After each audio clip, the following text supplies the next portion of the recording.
ಇಂಥ ಒಂದು ವಾತಾವರಣವನ್ನು ಸೃಷ್ಟಿ ಮಾಡಿದವರು ಕಾರಣಕರ್ತರು ಒಬ್ಬರು. ಇದನ್ನು ಜಗಜ್ಜಾಹಿರ ಮಾಡಿ ಆ ಹೆಣ್ಣು ಮಕ್ಕಳ ಭವಿಷ್ಯ ಹಾಳು ಮಾಡ್ತಕ್ಕಂಥ ಕುಟುಂಬಗಳ ಒಂದು ಬಾಂಧವ್ಯ ಭವಿಷ್ಯವನ್ನು, ಅವರ ಭಾವನೆಗಳನ್ನು ಕೆಡಿಸಿರ್ತಕ್ಕಂಥವ್ರು ಯಾರು? ದಯವಿಟ್ಟು ಮುಖ್ಯಮಂತ್ರಿಗಳು ಹೇಳಬೇಕು. ಪಾಪ ಪ್ರಿಯಾಂಕಾ ಖರ್ಗೆ ಅವರು, ಕೃಷ್ಣ ಬೈರೇಗೌಡರು ಅವರೆಲ್ಲ ಕೊಟ್ಟಂಥ ಹೇಳಿಕೆ ನೋಡಿದ್ದೇನೆ ನಾನು. ಇವತ್ತೂ ಸಹ ನಾನು ಹೇಳ್ತೇನೆ, ಆ ಪ್ರಕರಣ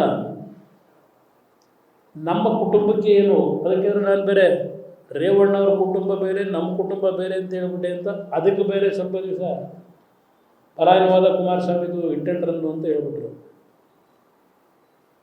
ನಾನು ಹೇಳಿದಂಥದ್ದು, ಎಸ್, ನಾವು ದೇವೇಗೌಡರ ಒಂದು ಕುಟುಂಬವೇ.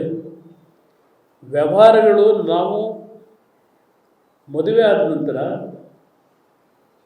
ನಮ್ಮ ವೃತ್ತಿಯನ್ನು ಪ್ರಾರಂಭ ಮಾಡಿದ ನಂತರ ನಮ್ಮ ಒಂದು ವೃತ್ತಿಯನ್ನು ನಾವು ಇಂಡಿಪೆಂಡೆಂಟಾಗಿ ಮಾಡ್ತಾ ಇರ್ತಕ್ಕಂಥದ್ದು. ಈಗ ನಾವೇನು ವೃತ್ತಿ ಮಾಡ್ತಾ ಇದ್ದೇವೆ, ನಮ್ಮದೇನು ವ್ಯವಹಾರಗಳು ಅವ್ರಿಗೆ ಗೊತ್ತಿಲ್ಲ, ಅವರೇನು ಮಾಡ್ತಾ ಇದ್ದಾರೆ ನಮಗೆ ಗೊತ್ತಿಲ್ಲ. ಇನ್ನೂ ಇಬ್ಬರು ಬ್ರದರ್ಸ್ ಇದ್ದಾರೆ, ಅವರೇನು ಮಾಡ್ತಿದ್ದಾರೆ ನನಗೇನು ಗೊತ್ತಿಲ್ಲ. ಯಾವುದೋ ಒಂದು ಹಬ್ಬದ ದಿನ ನಮ್ಮ ತಂದೆಯವರ ಒಂದು ಆಸೆ, ಎಲ್ಲ ಸೇರಿ ಒಟ್ಟಿಗೆ ಊಟ ಮಾಡಬೇಕು ಅಂತ ಹೇಳಿ ಒಂದು ಹಬ್ಬದ ದಿವಸ ಒಂದು ಊಟಕ್ಕೆ ಸೇರ್ತಕ್ಕಂಥದ್ದು ಬಿಟ್ಟರೆ, ಇದು ಯಾವ ವ್ಯವಹಾರಗಳ ಬಗ್ಗೆ ನಮಗೆ ನಾವು ಚರ್ಚೆ ಮಾಡಲ್ಲ, ನಾವು ಚರ್ಚೆ ಮಾಡಲ್ಲ.